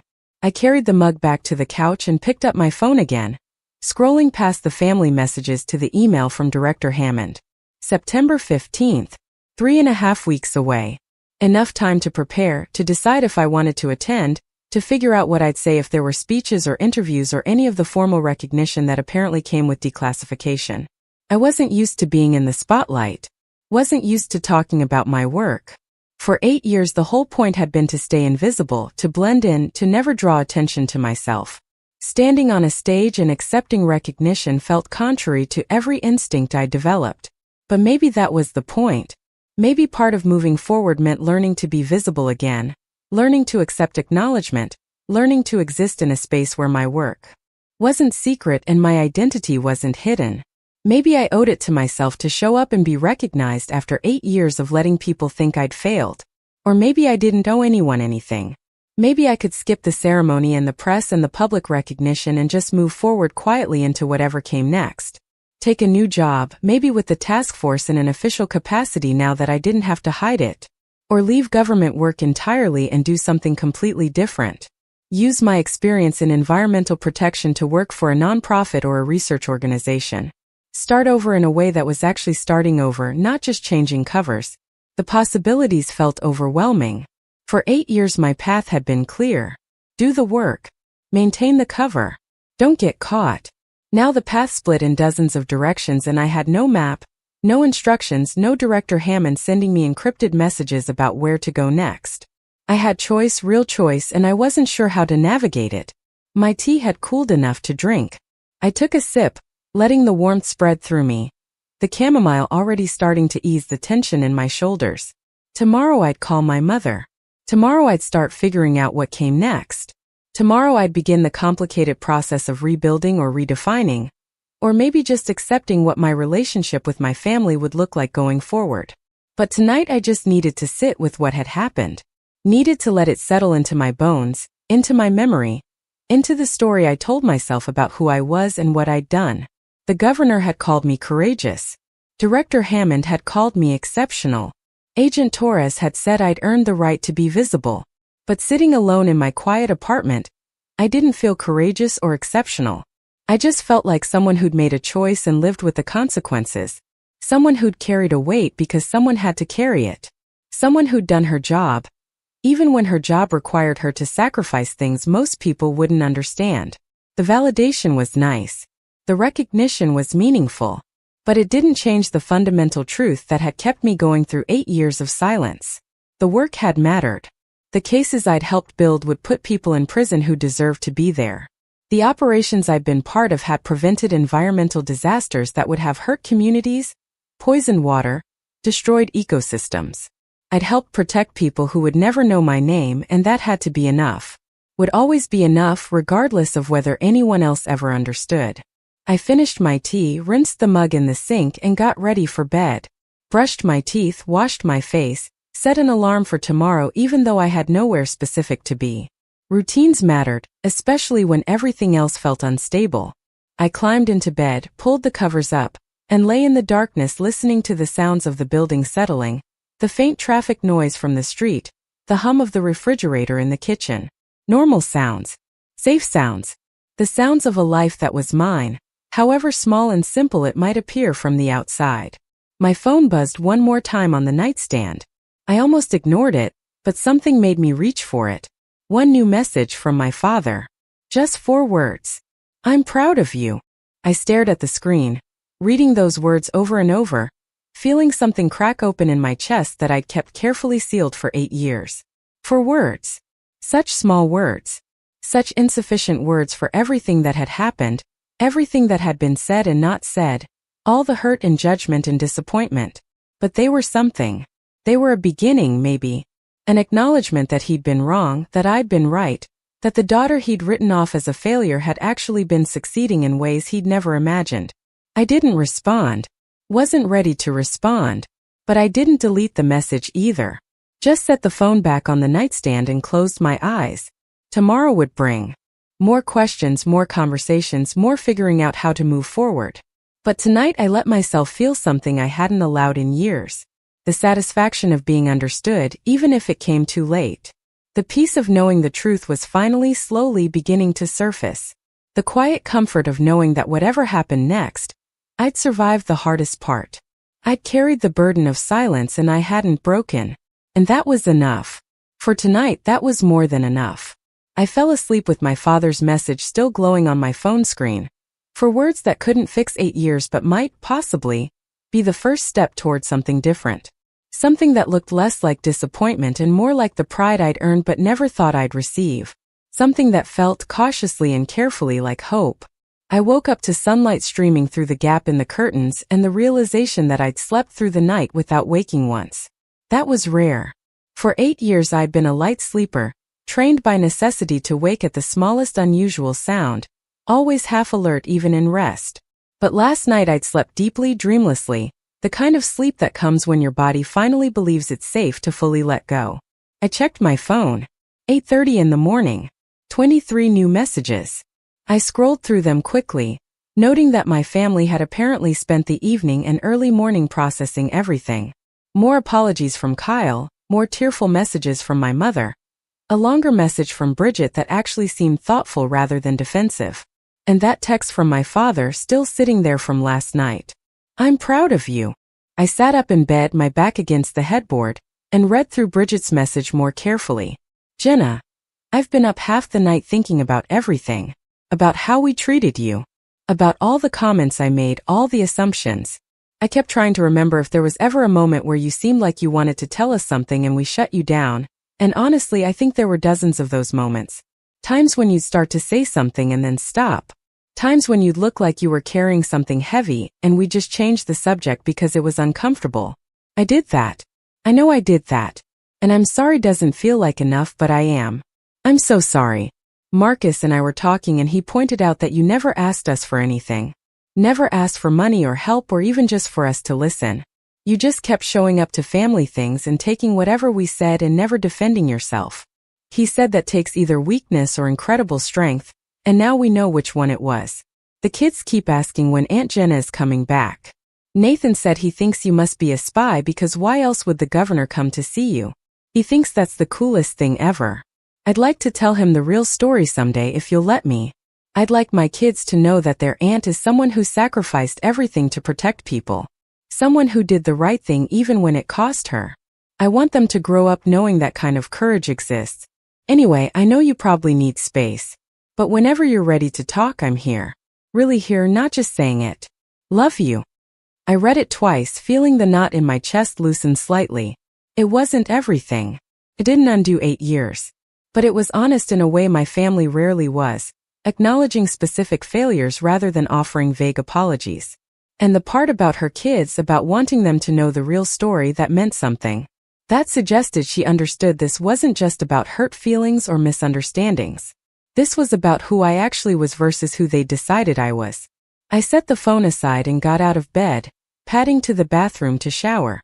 The hot water felt good, grounding, washing away the residue of yesterday's tension. I stood under the spray longer than necessary, letting my mind wander through the previous day's events. The reunion. My father's words. The SUVs pulling into the parking lot. The governor's salute. Her handshake, her gratitude. The walk back through the pavilion with everyone staring. The drive home in silence. My father's text message in the dark. It all felt both vivid and distant, like something that had happened to someone else, or in a dream, or in a story I'd heard rather than lived. But it had happened. It was real. And now I had to figure out what to do with that reality. After showering, I made coffee, real coffee from beans I'd ground myself, another small luxury I'd allowed myself since settling in Portland. I scrambled eggs, made toast, ate standing at the kitchen counter while looking out the window at the morning. The building across the alley had laundry hanging on a balcony, sheets and towels moving gently in the breeze. Someone's regular life, happening in full view, uncomplicated and ordinary. I wanted that. Wanted ordinary. Wanted to do laundry and hang it out and have that be the most significant thing happening in my day. Maybe that was possible now. Maybe ordinary was finally within reach.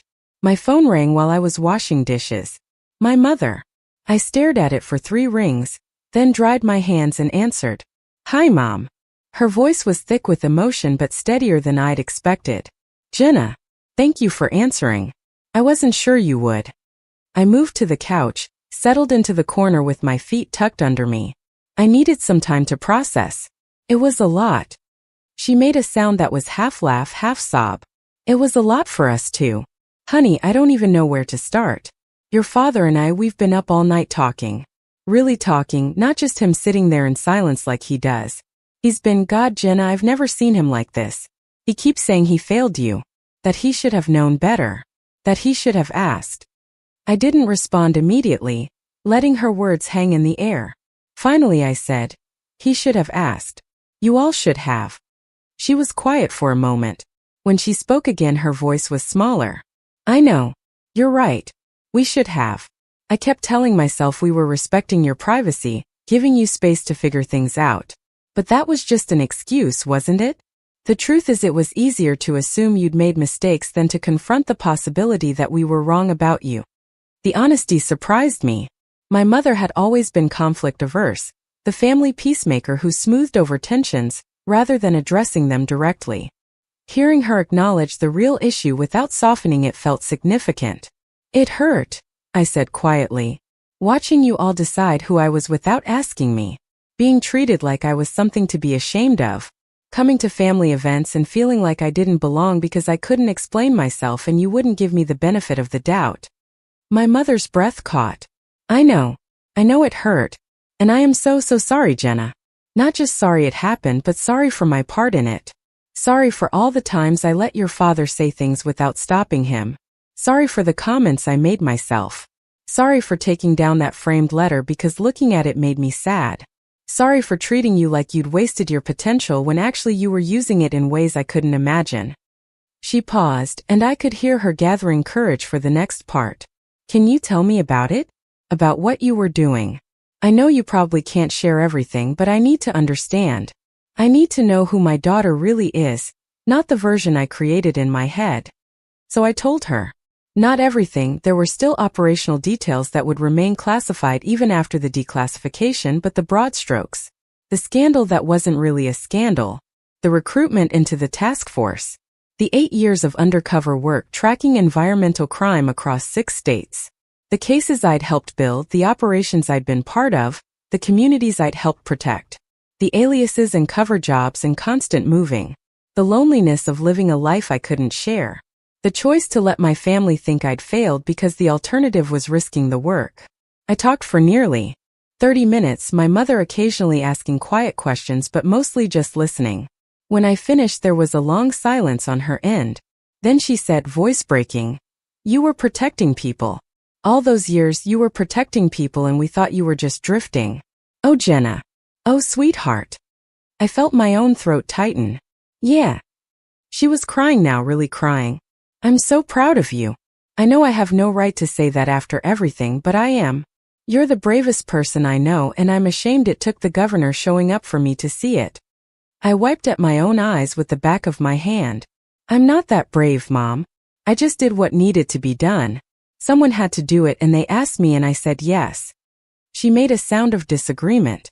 That's exactly what bravery is. Doing what needs to be done even when it costs you everything. Especially when it costs you everything. We talked for another 20 minutes, the conversation gradually shifting from heavy to lighter. She told me about the aftermath at the reunion, how the whole family had stayed for hours after I left, everyone trying to process what they'd witnessed. How Uncle Frank had apparently given a speech about how the Merricks had always been made of tough stuff and now everyone knew it. How Aunt Caroline had cried and said she felt terrible about the gossip she'd spread. How the cousins had all wanted to know more, to understand exactly what I'd been doing. My mother said Cal had gone into full lawyer mode, trying to research what cases might have been mine based on the timeline and the states I'd mentioned visiting over the years. Bridget had apparently spent an hour looking at old photos of me at various family events, pointing out to Marcus all the times I'd looked exhausted or distant or like I was carrying something no one else could see. We saw what we wanted to see, my mother said quietly. Or didn't want to see, I guess. We saw someone who wasn't succeeding by our definitions and we stopped looking deeper. That's on us. That's on me. I wanted to be angry still. Part of me was angry still. But hearing her genuine remorse, her clear understanding of what had gone wrong and why, made it harder to hold on to that anger with the same intensity. What happens now? I asked. She sighed. I don't know. What do you want to happen? I considered the question. What did I want? Did I want my family back in the way I'd had them before the scandal, before the judgment, before the 8 years of silence? That was impossible. Too much had happened, too much hurt had accumulated. But did I want some version of relationship with them going forward? Did I want to try to rebuild something new, something more honest? I don't know either, I admitted. I think I need more time. And I think when we do start trying to fix this, it can't just be about everyone suddenly being proud now that they know the truth. It has to be about acknowledging that you all hurt me, that you made assumptions and judgments and you hurt me for years. We can't just skip past that part. My mother's voice was firm. We won't. I promise you we won't. Your father wants to talk to you when you're ready. He's having a hard time forgiving himself. I think he needs to hear from you that someday, maybe not now but someday, you might be able to forgive him. The anger flared again, hot and sharp. He needs that? What about what I need? I needed him to trust me. I needed him to not call me his biggest disappointment in front of the entire family. I needed him to be my father instead of my judge. I heard her take a shaky breath. You're right. You're absolutely right. I'm sorry, I didn't mean it like that. I just meant whenever you're ready, if you're ever ready, he wants to talk. But there's no pressure. You take all the time you need. We wrapped up the conversation shortly after that, both of us emotionally exhausted. Before hanging up, she said, I love you, Jenna. I've always loved you, even when I was being stupid and blind and hurtful. And I'm going to do better. We all are. Believed her mostly. Or at least I believe she believed it. Whether they'd actually do better, whether they'd follow through when the shock wore off and life returned to normal, that remained to be seen. I spent the rest of the morning answering a few of the other messages, keeping my responses brief. I thanked Kyle for his apology and told him I appreciated that he was trying to understand, but I needed some space before we had any deep conversations. I responded to Bridget's long message with a simple, thank you for being honest. I'd like to talk more when I'm ready. I sent nothing to my father. His 4 words from last night still sat unanswered and would stay that way until I figured out what I wanted to say back. If I wanted to say anything back. Around noon I got a call from an unknown number. I answered cautiously, wondering if it was press somehow. But the voice on the other end was professional and familiar. Miss Merrick, this is Chief of Staff Calloway from Governor Thornton's office. Do you have a moment? I sat up straighter instinctively, as if she could see me through the phone. Yes, of course. Her tone was warm. The governor wanted me to follow up after yesterday's meeting. First, to apologize if the timing caused any family tension. That wasn't our intention, though I suspect it may have actually been beneficial in your case. I almost laughed. That's one way to put it. She continued, second, the governor wanted to make sure you're planning to attend the ceremony next month. She'd like to present your commendation personally. It would mean a great deal to her and, frankly, to everyone who's been briefed on your work. I hesitated. I'm still deciding. It's not really my style, the public recognition. Chief Calloway's voice softened. I understand. The governor mentioned you might feel that way. But I hope you'll consider that this isn't just about you. It's about showing other people, especially young people, that there are careers in public service that require real sacrifice. That there are people doing important work in ways the public never sees. Your story matters, Miss Merrick. Not because you need the recognition, but because other people need to know that people like you exist. I hadn't thought about it that way. Hadn't considered that showing up might mean something beyond my own vindication or closure. I'll think about it, I said finally. She seemed satisfied with that. That's all we ask. The invitation is open regardless. The ceremony is at 2 in the afternoon on September 15th at the state capitol. Business attire. There will be press, but you're not obligated to do interviews if you prefer not to. The governor will make remarks, you'll receive the commendation, and that's it. 15 minutes, maybe 20. She gave me her direct number in case I had questions, and we ended the call. I sat holding my phone, thinking about what she'd said. About my story mattering to other people. About young people who might be considering careers in public service and need to know that sometimes the most important work happens in silence. About showing up not for myself but for the principle of the thing. The afternoon drifted by in a haze of small tasks. I did laundry finally. Went to the grocery store and bought actual food instead of just whatever was quick. Cleaned the apartment even though it wasn't particularly dirty. Normal things, grounding things, the kind of tasks that reminded me I had a life beyond the work and the family drama and the weight of the past 8 years. Around 5 my phone rang again. Kyle this time. I almost didn't answer but something made me pick up. Hey. His voice was cautious. Hey, is this an okay time? I sat on the couch with a basket of clean laundry I'd been about to fold. Yeah, it's fine. He exhaled like he'd been holding his breath. I've been thinking about what to say to you for like 24 hours straight. and I still don't have the right words. So I'm just going to be honest and probably mess it up, but here goes. I failed you as a brother. Not just in the last 8 years, but probably before that too. I got so wrapped up in my own career and my own life that I stopped really seeing you. And when the scandal happened and you left your job, I just accepted the surface explanation because it was easier than questioning it. Because questioning it would have meant admitting I didn't actually know what was going on in your life. That I hadn't asked, hadn't stayed close, hadn't been someone you felt you could talk to. I stayed quiet, letting him continue.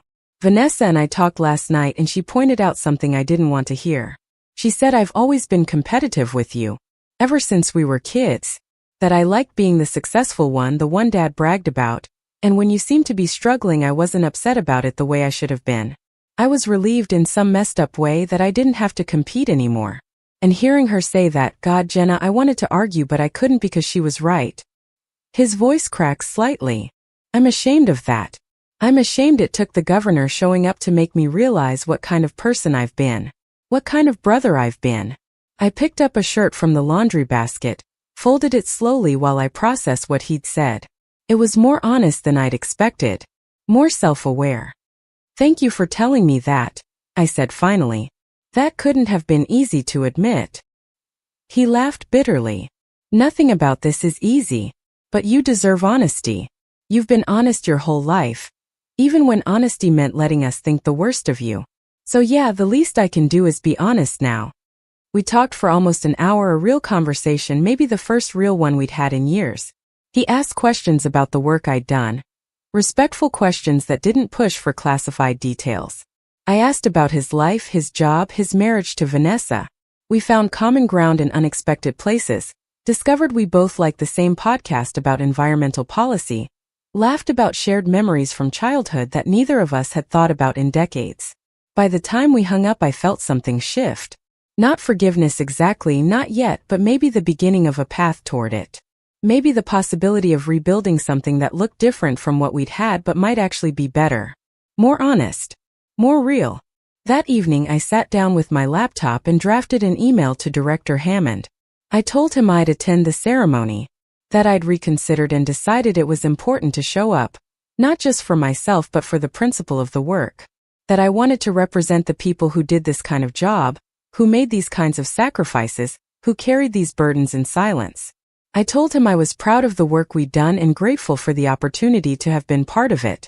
I hit send before I could second-guess myself. His response came 30 minutes later. Excellent. You'll do great. See you on the 15th. Simple, straightforward, classic Hammond. I closed the laptop and stood at the window watching the sun set over Portland, the sky turning shades of orange and pink, the city lights beginning to flicker on one by one.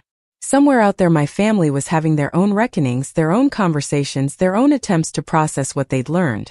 Somewhere the governor was preparing remarks for a ceremony that would acknowledge work most people would never fully understand. Somewhere cases I'd helped build were moving through the justice system, holding people accountable for crimes that had threatened communities and ecosystems.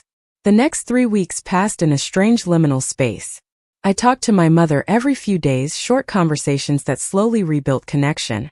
I had 2 more long calls with Kyle, each one feeling slightly less awkward than the last. Bridget sent me photos of her kids with captions like, "Nathan insists you're a superhero now," and "Lily wants to be just like Aunt Jenna when she grows up." I still hadn't responded to my father's text. Wasn't ready for that conversation yet, might not be ready for a while. But I read his words every night before bed. I'm proud of you. For words that couldn't fix everything but were at least a start. I bought a suit for the ceremony, navy blue, professional, the kind of outfit that said I took this seriously. I practiced what I might say if anyone asked me questions, though I hoped I could avoid interviews. I prepared myself mentally for being in the public eye, for having my name attached to the work, for stepping out of the shadows I'd inhabited for so long. September 15th arrived clear and warm. One of those perfect early fall days where summer hasn't quite let go but autumn is making its presence known in the quality of the light. I drove to Salem, the state capital, arriving an hour early as instructed. Chief of Staff Calloway met me at a side entrance, guided me through security, brought me to a private room where I could wait before the ceremony. "You look perfect," she said, appraising my suit. Professional, serious, exactly the image we want. The governor came in shortly after, also in a suit, her expression warm when she saw me. Miss Merrick, I'm so glad you decided to come. We shook hands and she gestured to a chair. I wanted a moment before we go out there to thank you again personally, and to tell you that what you did matters more than you probably realize. The cases you worked, the operations you were part of, they've set precedents. They've shown what's possible when we prioritize environmental crime at the federal level. You helped build a framework that's going to protect communities for decades. I felt my throat tighten. I was just doing my job. She smiled. That's what all the best people say. The ones who do it for the right reasons, because it needs to be done, not because they want recognition. But today you're going to get recognition anyway. And I hope you'll accept it gracefully, on behalf of everyone who does this kind of work. We walked together to the ceremony room, a formal space with wood paneling and state seals and rows of chairs filled with people. Press lined the back wall, cameras ready. I saw state legislators, agency directors, law enforcement officials, people whose names I recognized from briefings and case files. And in the third row, somehow impossibly, my family. All of them. My mother and father sitting together. My father in a suit I'd only seen him wear to weddings and funerals. Kyle and Vanessa beside them. Bridget and Marcus with the kids. Nathan wearing a clip-on tie and looking thrilled to be somewhere important. Uncle Frank and Aunt Caroline. Even cousins I barely knew. My mother caught my eye and pressed her hand to her heart. My father met my gaze and nodded just once, a gesture that carried weight I couldn't quite name. Kyle gave me a thumbs up. Bridget was crying already. The ceremony was exactly what Chief Calloway had promised. Brief, formal, meaningful. The governor spoke about the importance of environmental protection, about the dedicated people who work to keep communities safe from corporate negligence and criminal activity. She spoke about sacrifice and service and the quiet heroes who never sought spotlight. Then she called my name and I walked to the front of the room, my steps steady, my head high. She presented the commendation, a framed certificate with official seals and language about meritorious service and dedication to protecting public health and natural resources. We shook hands while cameras flashed. She leaned in and whispered, "Claire is watching this online. She wanted you to know she's grateful." I whispered back, "Tell her I'm glad she's okay." Then it was over. The governor made closing remarks, thanked everyone for attending, and the ceremony concluded. People began filtering out, some approaching to shake my hand and offer congratulations. I handled it the way I'd been trained to handle difficult situations, with calm professionalism and minimal emotion. But inside I was vibrating with something I couldn't name. Relief, maybe. Completion. The sense that a chapter was finally truly closed. My family waited until most people had left before approaching. My mother hugged me first, crying into my shoulder. "I'm so proud of you. So proud." Kyle hugged me next, squeezing tight. "You're amazing. I hope you know that." Bridget was sobbing openly, barely able to get words out. "You're the coolest person I know. The absolute coolest." The kids crowded around asking questions. Was I really a spy? Did I have a secret identity? Had I caught bad guys? I answered as best I could in ways they'd understand, watching their faces light up with excitement. Then everyone stepped back and it was just me and my father standing 2 feet apart, the rest of the family giving us space. He looked older than I remembered, more tired, more uncertain. When he spoke, his voice was rough. "Jenna, I don't know how to apologize for what I said, for what I thought, for 8 years of being wrong about you." I looked at him, at this man who'd raised me and disappointed me and hurt me, and was now standing in front of me trying to find words big enough for the gap between us. "You should have known better," I said quietly. "You should have known me better." He nodded, his eyes wet. "I should have. You're right. I should have known that if you walked away from something it was because you had a good reason. I should have known you don't quit. You never quit anything in your life. I should have asked what really happened instead of just believing the worst." I felt tears pressing at the back of my own eyes. "Yeah, you should have." He took a step closer. "I know I don't deserve it, but I'm asking if someday you might be able to forgive me. Not today, maybe not for a long time, but someday. Because you're my daughter and I love you and I'm more proud of you than I've ever been of anything in my entire life." I looked at him for a long moment, at the genuine remorse in his face, at the hope and fear warring in his expression. I thought about 8 years of carrying his disappointment like a stone. I thought about standing in that pavilion and hearing him call me his biggest failure. I thought about last night, reading his text message for the 100th time. "I'm proud of you." For words. Such small, insufficient words. But also a beginning. "Maybe someday," I said finally. "But you're right. Not today. Today I just need you to understand what you did and what it cost me." He nodded, accepting that. "I understand. And I'll spend however long it takes making sure you know I see you now. The real you. The one I should have seen all along." We didn't hug. It wasn't that kind of moment yet. But he extended his hand and I shook it, formal and careful. A truce if not a resolution. The family wanted to go to dinner to celebrate, but I begged off, claiming exhaustion, which was true enough. I needed space, needed time alone to process everything that had just happened. I drove back to Portland as the sun set, watching the landscape change from the formal government buildings of Salem to the urban sprawl of the metro area to the familiar streets of my neighborhood. I parked in my usual spot, climbed the stairs to my apartment, and stepped inside. The space looked exactly the same as when I'd left that morning, but somehow felt different. Like I was different now, like something fundamental had shifted in how I moved through the world. I hung up my suit carefully, changed into comfortable clothes, made tea. Then I sat on my couch and pulled out my phone. I opened the text thread with my father, looked at his message from weeks ago, and finally, after all this time, I typed a response. "Thank you for saying that. It means something. We have a lot to work through, but I'm willing to try if you are." I hit send before I could overthink it. His response came almost immediately, like he'd been waiting with his phone in his hand. "I am. Whatever it takes. I love you, Jenna." I stared at those words, feeling something old and hard finally begin to soften. Love wasn't enough by itself. Love hadn't stopped him from hurting me, hadn't made him ask the questions he should have asked. But maybe love plus effort plus time plus genuine change could add up to something. Maybe we could build something new from the wreckage of what had been broken.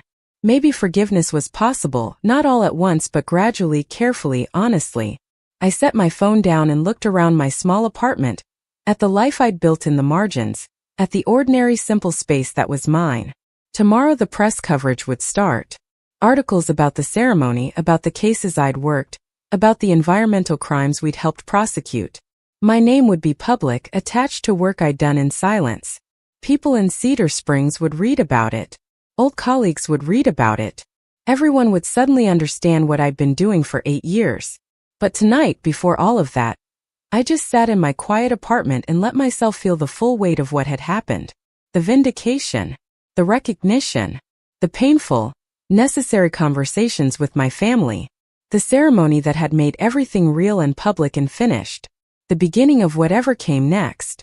I'd spent 8 years being invisible, being misunderstood, being judged by people who didn't know the truth. I'd let them think the worst because the work mattered more than my reputation. I'd carried the burden of silence because someone had to and I'd been asked and I'd said yes. And now the silence was over. Now I could be seen again, fully and honestly, without covers or secrets or lies of omission. Now I could walk through the world as myself, Jenna Merrick, environmental crime investigator, federal operative, someone who'd sacrificed everything and done work that mattered. The future was uncertain. I didn't know what job I'd take next. Didn't know if my family relationships would heal or remain fractured. Didn't know what it would feel like to live a life that wasn't built on secrecy. But I knew I'd survived the hardest part. I'd carried the weight and I hadn't broken. I'd let people think I'd failed while succeeding in ways they couldn't see. I'd done right by the work, by the communities I'd protected, by the principles I believed in. And that had to be enough. Would always be enough regardless of what came next. I finished my tea, rinsed the cup, and stood at the window one last time looking out at the city lights.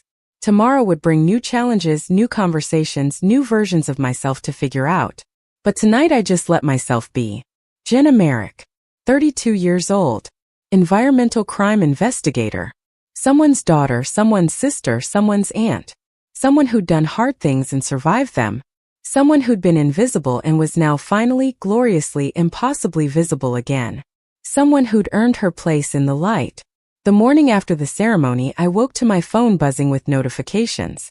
News articles, social media mentions, emails from people I hadn't heard from in years. The story had picked up more traction than I'd anticipated. Not national news exactly, but regional coverage that was spreading. Oregon woman honored for undercover environmental work, read one headline. Secret operative spent 8 years tracking pollution crimes, read another. There were photos from the ceremony, images of me shaking the governor's hand, accepting the commendation, standing at attention in my Navy suit looking more official than I'd felt in years. I scrolled through them slowly, coffee in hand, trying to reconcile the person in those photos with how I saw myself. She looked confident, composed, like someone who'd always known exactly what she was doing.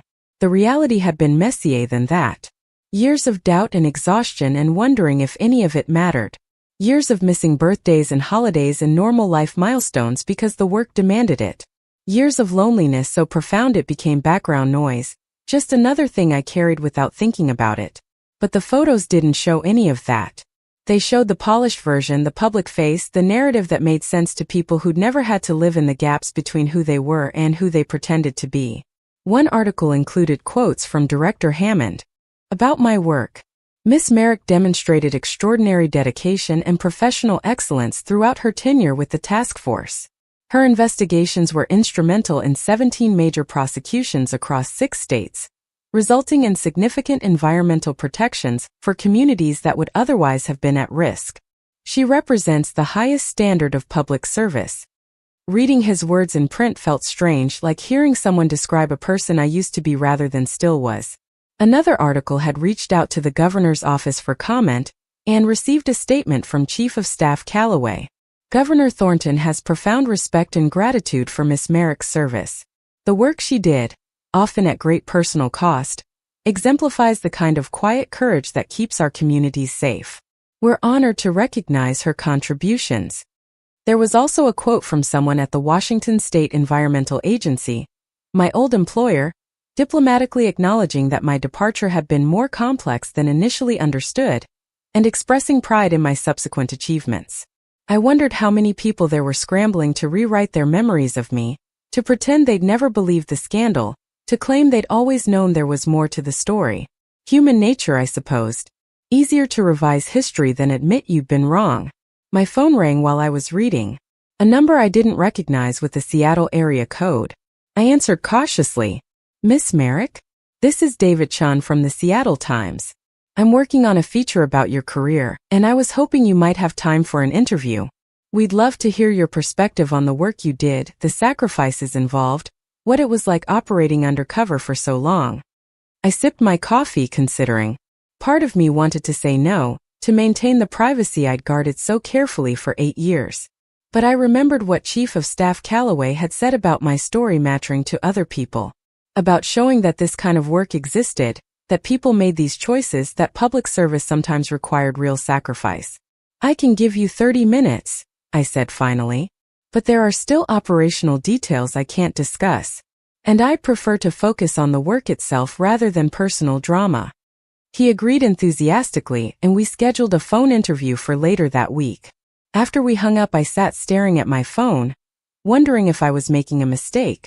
Wondering if opening up about the experience would help or hurt, whether talking about it would bring closure or just invite more questions I couldn't answer. Another call came through, this time from a number I recognized. Kyle. I answered. Hey.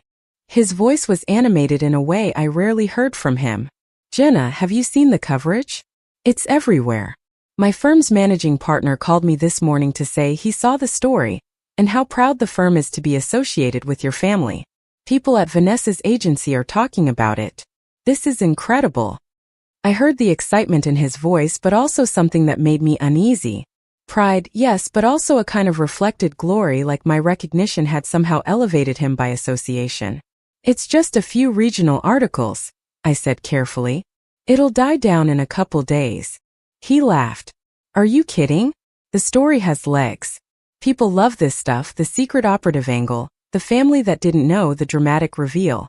Vanessa thinks you could probably write a book if you wanted to. Get a publishing deal, maybe even option it for film. I felt something tighten in my chest. I'm not interested in any of that. This isn't entertainment, Kyle. It was my life. It was 8 years of actual work that actually mattered, not a movie plot. He backtracked quickly. No, of course, I didn't mean to make it sound trivial. I just meant people are interested, that's all.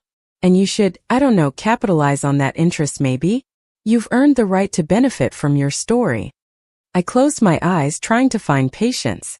I don't want to capitalize on it. I want to figure out what comes next without turning the last 8 years into a commodity. There was a pause. When he spoke again, his voice was more subdued. You're right. I'm sorry. I got caught up in the excitement and forgot this is actually your life we're talking about. That was insensitive. I appreciated the apology, but it highlighted something I was already starting to realize. My family's newfound pride in me felt complicated. Yes, they were genuinely sorry for how they treated me. Yes, they were genuinely impressed by what I'd done. But there was also an element of enjoying the association, of being able to point to me now as proof of something good about themselves. Look at what a Merrick can accomplish. Look at the courage in our family. As if my achievements somehow absolved them of the years they'd spent making me feel like a failure. We talked for a few more minutes, the conversation strained now, before making excuses to hang up. I sat with the discomfort, trying to sort through what I was feeling. I'd wanted vindication and I'd gotten it. I'd wanted my family to understand what I'd sacrificed, and now they did.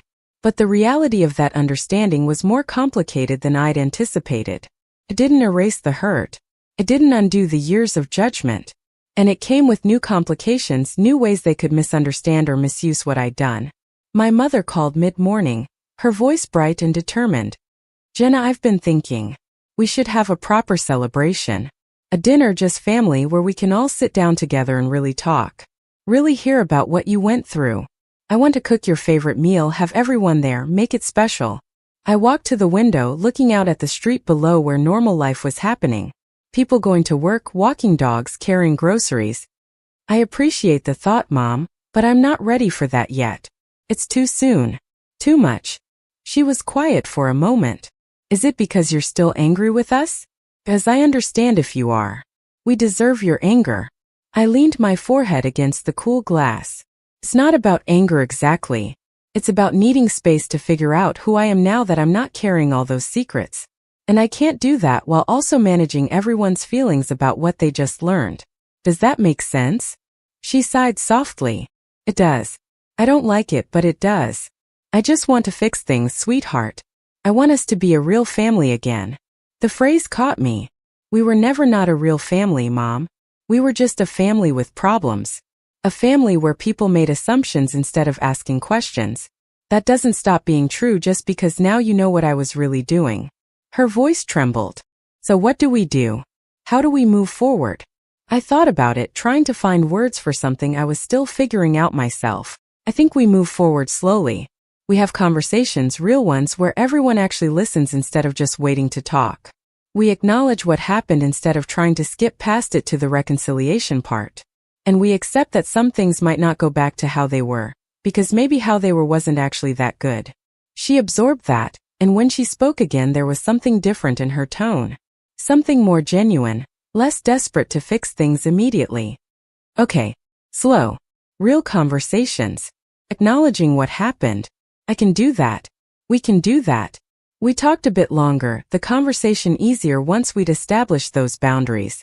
She told me my father was reading every article about me, printing them out and keeping them in a folder. That Kyle had apparently spent hours last night researching environmental law, because he wanted to understand my work better. That Bridget's kids had drawn pictures of me as a superhero, and hung them on their refrigerator. Small gestures, imperfect but sincere. Evidence that they were trying, even if they didn't quite know how yet. After we hung up, I forced myself to do normal things. Went for a run through the neighborhood, pushing my body hard enough that I couldn't think about anything except breathing and pace. Showered, dressed, went to the grocery store where I ran into my downstairs neighbor who'd apparently seen the news coverage. I had no idea, she said, eyes wide. I thought you worked in parks or something. This is incredible. You're like a real-life spy. I smiled politely, deflected her questions, and finished my shopping quickly. This was going to be my life now, I realized. Being recognized, being asked about it, having to navigate other people's excitement and curiosity about something that had been deeply private and difficult. The interview with David Chun from the Seattle Times happened 3 days later. I prepared for it, thought through what I wanted to say and what I needed to keep private. He was professional, asking thoughtful questions about the nature of undercover environmental work, the challenges of maintaining cover, the personal cost of the job. What was the hardest part? He asked at one point. I considered the question carefully. The isolation.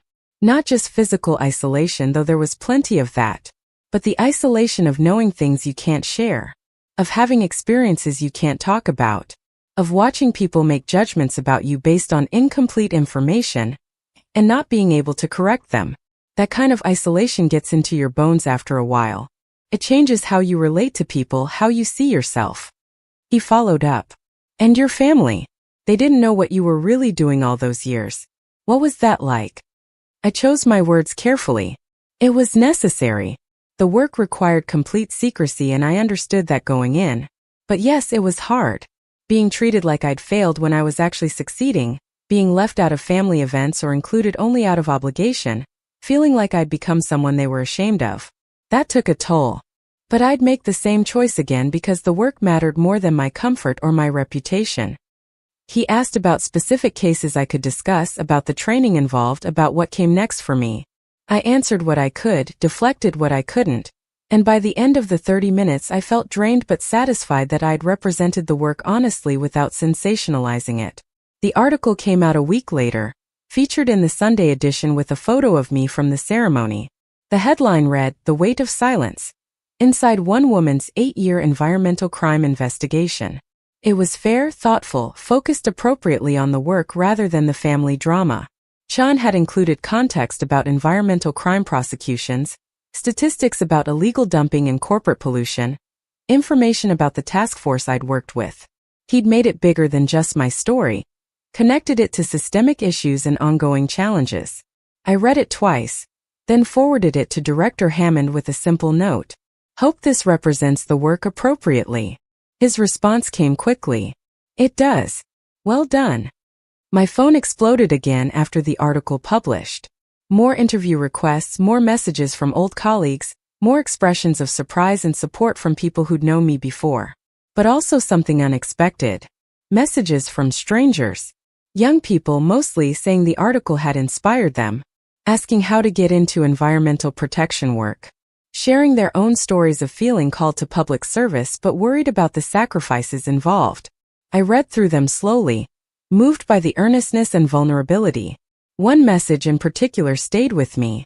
It was from a woman named Kira who said she'd left a job with an environmental nonprofit after facing harassment and threats from the industry she was investigating. She'd felt like a failure, like she'd given up, like she'd let everyone down.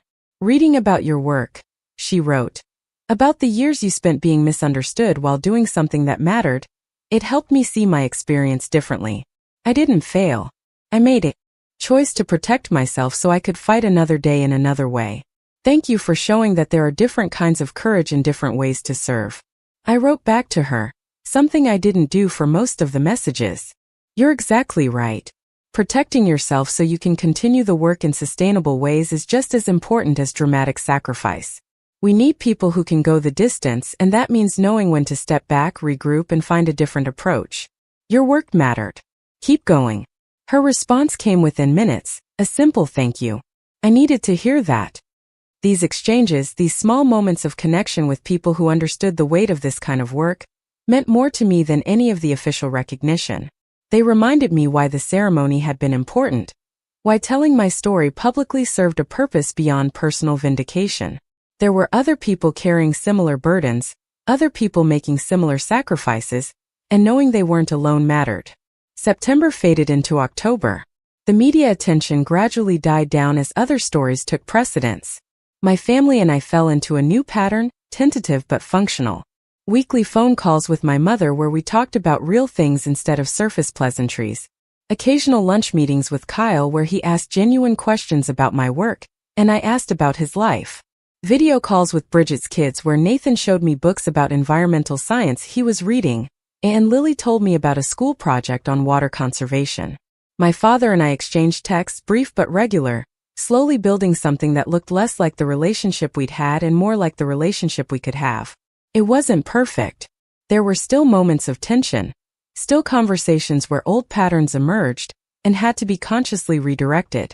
Still times when I felt my family was more interested in the story of what I'd done than in the reality of who I was. But there was also genuine effort, real change, honest attempts to do better. I started looking seriously at what came next professionally.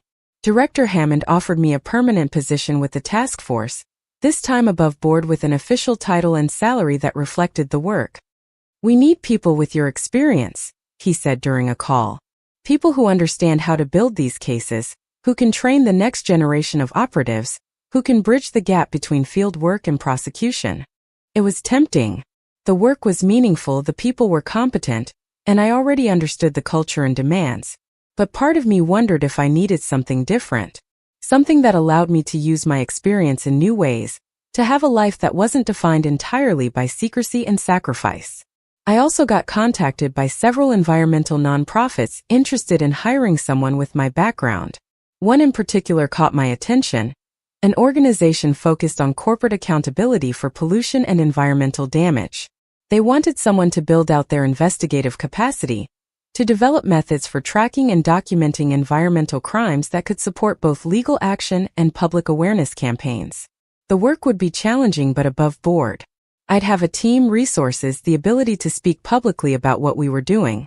It was appealing in ways I hadn't expected, the idea of doing similar work but in the light instead of the shadows. I scheduled interviews with both options, giving myself time to really consider what I wanted. What kind of life I wanted to build now that I had the freedom to choose. In late October, I drove back to Cedar Springs for the first time since the reunion. My mother had asked tentatively if I'd come for Sunday dinner. Just immediate family, she promised. No extended relatives, no big production, just a meal together. I'd said yes, partly because I was ready and partly because avoiding them forever wasn't sustainable if we were going to try to rebuild relationships. The drive was familiar, the landscape unchanged. Small towns giving way to smaller towns, farmland stretching to tree-covered hills, the particular quality of light that belonged to this part of Oregon. I pulled up to my parents' house, the same house I'd grown up in, and sat in the car for a moment gathering myself. My father came out before I'd even turned off the engine. He walked to the driver's side and stood there awkwardly until I got out. We looked at each other, this man who'd raised me and disappointed me, and was now trying to find his way back to being my father. "Thanks for coming," he said quietly. "I know it wasn't easy." I nodded. "No, but I'm here." He gestured toward the house. "Your mother's been cooking all day. Made all your favorites. She's nervous." That made me smile slightly. "So am I." We walked to the house together, not touching but side by side, and for the first time in years it didn't feel wrong. Just tentative. Just careful. Just possible. Dinner was exactly what my mother had promised. Small, quiet, focused on actual conversation rather than performance. We talked about my work, about their lives, about memories from before everything got complicated. Kyle asked intelligent questions about environmental law.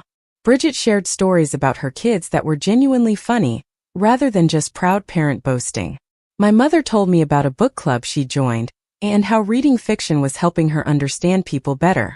My father mostly listened, occasionally contributing a comment or question, clearly working hard to be present in a way he hadn't been for years. It wasn't perfect. There were awkward pauses, moments when old patterns threatened to resurface, times when I felt my guard go up automatically. But it was real. It was honest. It was a beginning. After dinner, my father asked if I'd take a walk with him. We wandered through the neighborhood where I'd grown up, past houses I'd played in front of as a kid, past the elementary school where I'd learned to read. He didn't speak for several blocks, just walked with his hands in his pockets, and I let him take his time. Finally he said, "I've been thinking a lot about that day at the reunion. About what I said." I stayed quiet, letting him continue. "I meant it as a joke. Not a mean joke, but one of those things you say because everyone's had a few drinks and you're feeling philosophical. I didn't realize how cruel it was until the governor showed up and I saw your face. Saw that you weren't surprised by what I'd said. That you'd heard that kind of thing from me before. That you'd learned to expect it." He stopped walking, turned to face me. That gutted me, Jenna. Realizing I'd made you believe I was disappointed in you when the truth was you'd been doing something extraordinary. Something I couldn't have imagined doing myself. I met his eyes. You made me feel like I'd failed for 8 years. Not just at the reunion. Every time I came home. Every phone call. Every holiday. You made it clear you thought I'd thrown my life away, and you were ashamed of me. His face crumpled. I know. God, I know. And I will regret that for the rest of my life. I will carry the weight of knowing I hurt my daughter, the daughter who was out there protecting people, because I was too proud or too stubborn or too stupid to just ask her what was really going on. Tears were running down his face now, and seeing him cry broke something open in me. He wasn't trying to justify himself. Wasn't making excuses. Was just sitting with the full weight of what he'd done and letting it hurt. I don't know if you can forgive me, he continued. I don't know if I deserve it. But I want you to know I see you now. I see what you did and who you are, and I am in awe of you. You're stronger than I'll ever be. Braver. Better. And I'm sorry it took the governor showing up to make me realize that. I should have known all along. I felt my own tears coming, years of hurt and anger and longing all mixed together. I needed you to believe in me. I needed my father to trust that I knew what I was doing, even if he didn't understand it. And you didn't. You gave up on me. He nodded, accepting that. I did. And that failure is mine to carry. But if you'll let me, I want to spend whatever time I have left showing you that I believe in you now. That I trust you. That I see you for who you really are. We stood there on the sidewalk in the fading October light, both of us crying, both of us carrying years of accumulated hurt. And then slowly I reached out and hugged him. He held on tight, shaking with sobs, and I let myself cry into his shoulder the way I hadn't since I was a child. It didn't fix everything. Didn't erase the past. But it was something.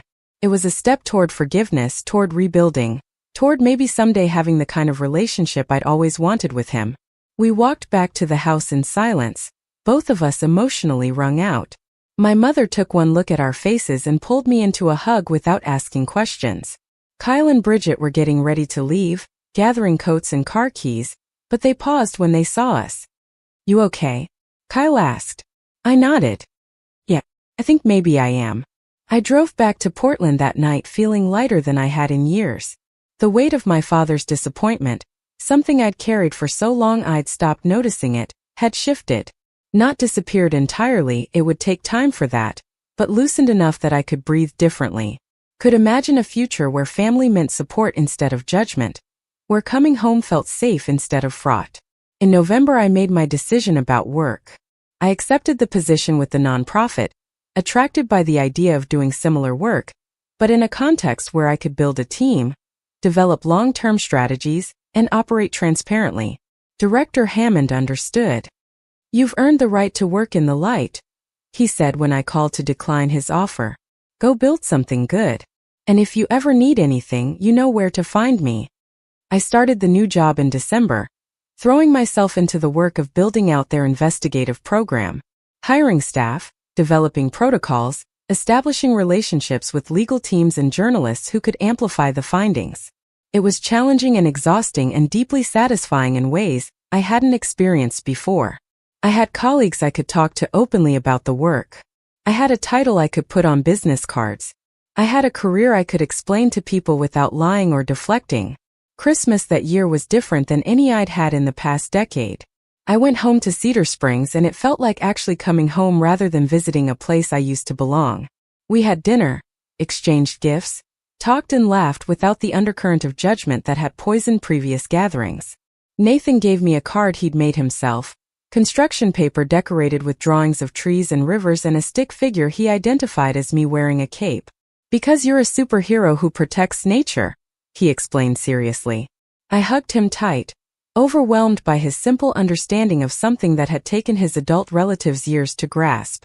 My father gave me a gift that made me cry. The folder he'd been keeping, filled with every article about me, every mention of my work, everything he'd been collecting since the ceremony. I wanted you to have these, he said quietly. So you know I've been paying attention. So you know I'm proud every single day.